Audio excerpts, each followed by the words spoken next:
Good afternoon, everybody. Dr. Vasquez here, coming to you live right now to talk about methylmalonic acid. So I talked about this last year, I believe. Could have been earlier this year in 25, but I think I started this series, I'm pretty sure last year in 2024. And at that point, I talked about this series of videos being called, or at least under the title of vitamin B12 pharmacology.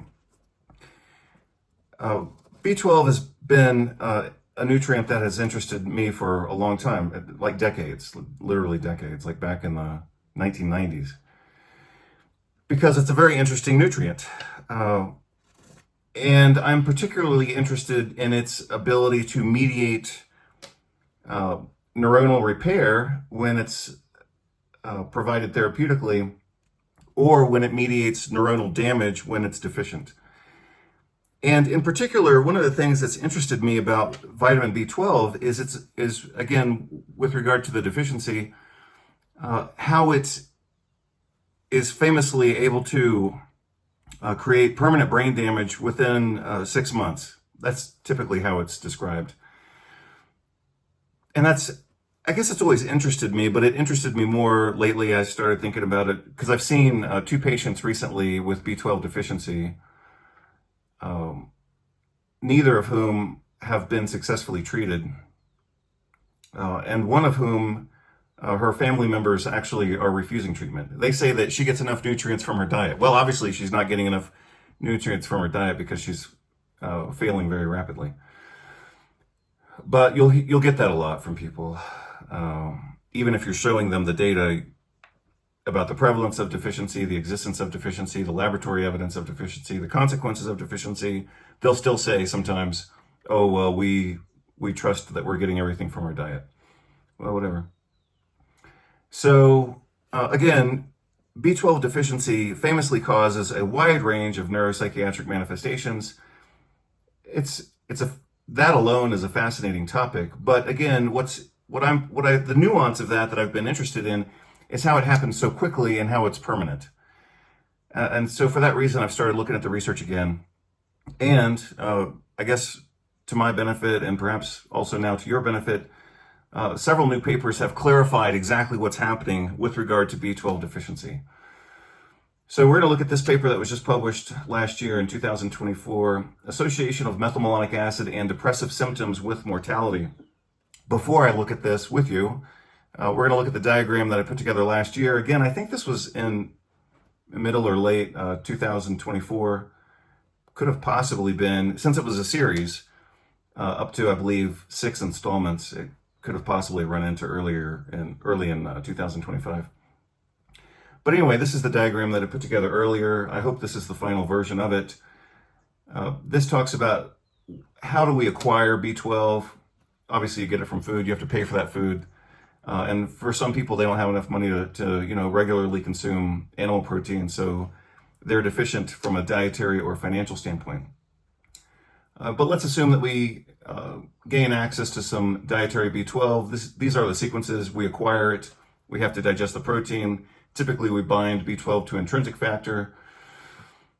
The B12 then gets into the blood, enters into the cell through a receptor, and then gets stripped of whatever moiety might be attached to it, whether it's cyanocobalamin or hydroxycobalamin or methylcobalamin or adenosylcobalamin, most typically, not always, and then enters into some of these biochemical pathways. The one that I'm particularly interested in is this one, where the adenosylcobalamin form of B12 catalyzes the reaction of L-methylmalonyl-CoA mutase to convert L-methylmalonyl-CoA into succinyl-CoA. If that does not happen, then we accumulate methylmalonic acid, which, as I described previously, is neuroinflammatory and apparently a mitochondrial toxin. Here I wrote that it was mitodisruptive, and that's fine, and also promotes tumor growth. So I think that, as I said before, somewhat to my surprise, because my position on this used to be, well, what's the point in measuring methylmalonic acid if you think they need B12, give them B12. And I still think that that's mostly correct. However, now with the new data that's coming out, I do think that we should be measuring methylmalonic acid on a regular basis. Especially in kids, for example, who have autism, or adults who have autism, or any adult with depression, anxiety, or any type of neuropsychiatric manifestation. We need to be measuring their methylmalonic acid levels. So I'll show you the importance of this in an upcoming series of videos. Obviously, this is the new one of the kind of revitalization of this series. But if this is at all unfamiliar to you, then I invite you to go back and look at, I believe it was B12 Pharmacology Part 6. And that was when I finally kind of nailed down this diagram that I created. So I invite you to go back and take a look at that video. So let's go back to the new article that I just started to show you a moment ago, which is this one, Associations of Methylmalonic Acid and Depressive Symptoms with Mortality. So basically what they showed in this article is that the higher levels of methylmalonic acid correlate with more depression, and we already knew that. I mean, that's nothing really new. I mean, we've known that for 20 years at least. But I think the interesting twist on this is the association of methylmalonic acid with mortality, and how that appears to be independent of B12 intake and B12 status. So what they're clearly stating in this article is that elevated methylmalonic acid is worthy of consideration as a biomarker, as they state here, a biomarker of mitochondrial dysfunction. So again, for many years, some of us were saying, well, don't measure methylmalonic acid. If you think they're deficient in B12, just treat them with B12. That's still reasonable, but we're getting more and more data now showing that methylmalonic acid promotes tumor growth, that it promotes all-cause mortality, that it promotes depression, which we already knew, and that it is a biomarker of mitochondrial dysfunction. So I think we clinicians, and patients as well, we should be measuring this more often. So the association in this article between MMA, methylmalonic acid, and depression was stronger in men, and especially older people over 60 years of age, as they state here. Higher levels of MMA having more depressive symptoms and more mortality. Elevated MMA levels were associated with depressive symptoms and increased risk of mortality again.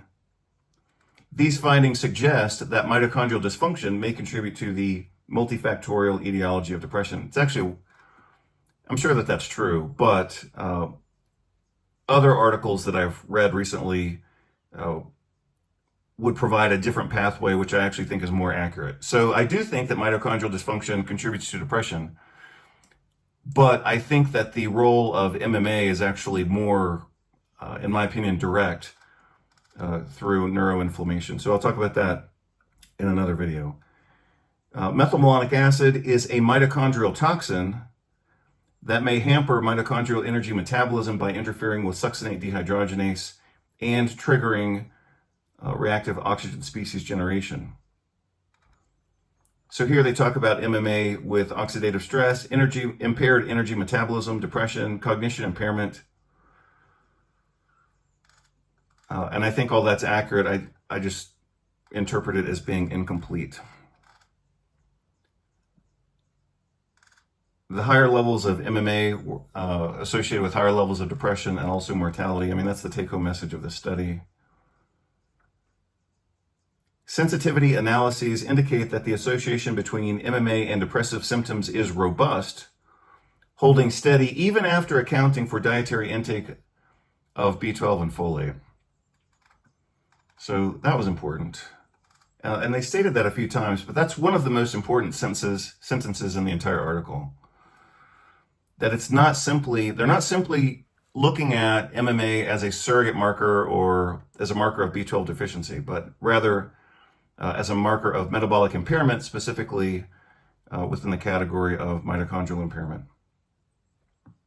So here they state the same thing again. Association between MMA and depressive symptoms was independent of B12 and mean cell volume among men. That was a good catch on their part as well. And look at what they state here. Even a minor increase in MMA increases mortality by 25%. That's massive. Risk of mortality increases 15% for every increase in depressive symptoms. MMA remained associated with higher risk of all-cause mortality.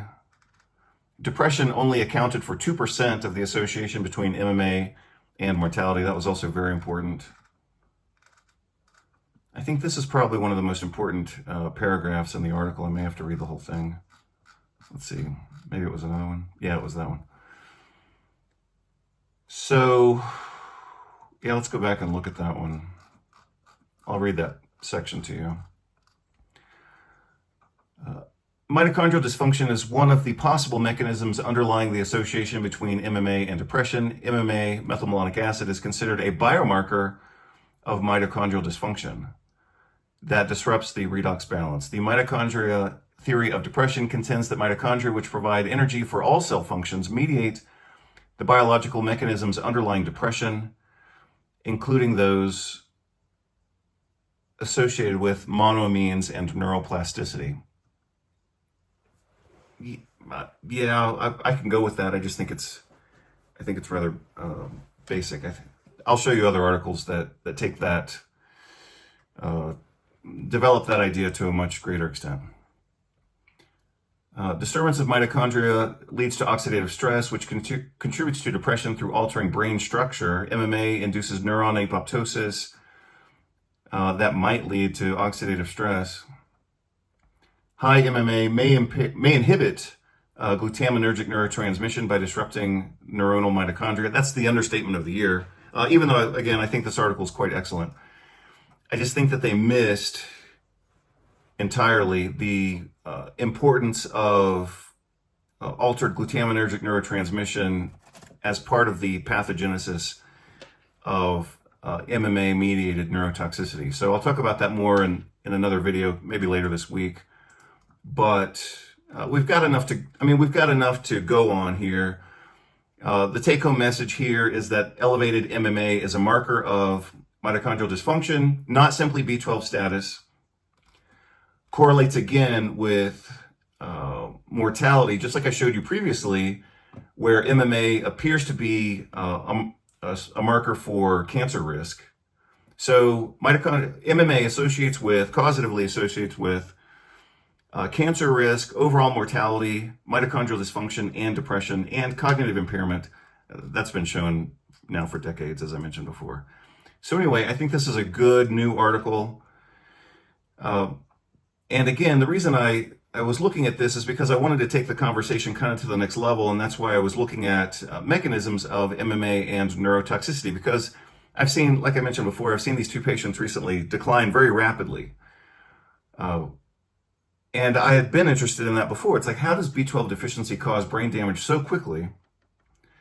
And apparently it's a neuroinflammatory pathway coupled with mitochondrial dysfunction, and that's a lethal combination. Your brain can handle a certain level of neurotoxicity or a certain level of trauma, and your brain can handle a certain level of mitochondrial impairment, but your brain can't handle both at the same time. And I think that's where MMA comes in, is because it's neurotoxic and mitochondrial impairment at the same time.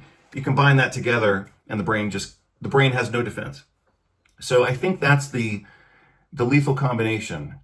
And that also explains the role of neuroinflammation as mediated by or triggered by methylmalonic acid, because neuroinflammation increases glutaminergic neurotransmission and at the same time causes mitochondrial impairment. So again, that's kind of another way of stating the same thing, but you've got two insults happening at the same time when methylmalonic acid is elevated. You've got excess NMDA receptor activity mediated partly but not completely through glutamate, and then you've got mitochondrial impairment, and so the brain is being attacked and it's defenseless at the same time, and that's the lethal combination that promotes brain damage in the setting of elevated methylmalonic acid, and that explains why B12 deficiency causes rapid onset brain and spinal cord injury. That's the video for right now. I might do another video later today. Hope you're all doing well, and take care. Bye. And also, I'm sorry, be sure to see the other video. If this was kind of new information to you, be sure to see the other videos that I did up to part 6. So that was, again, a total of 6 videos when I first started looking at this under the title of B12 pharmacology. Now I'm looking at it more from the perspective of MMA and neurotoxicity. So be sure to look at those other videos. Take care. Hope you're doing well. Bye.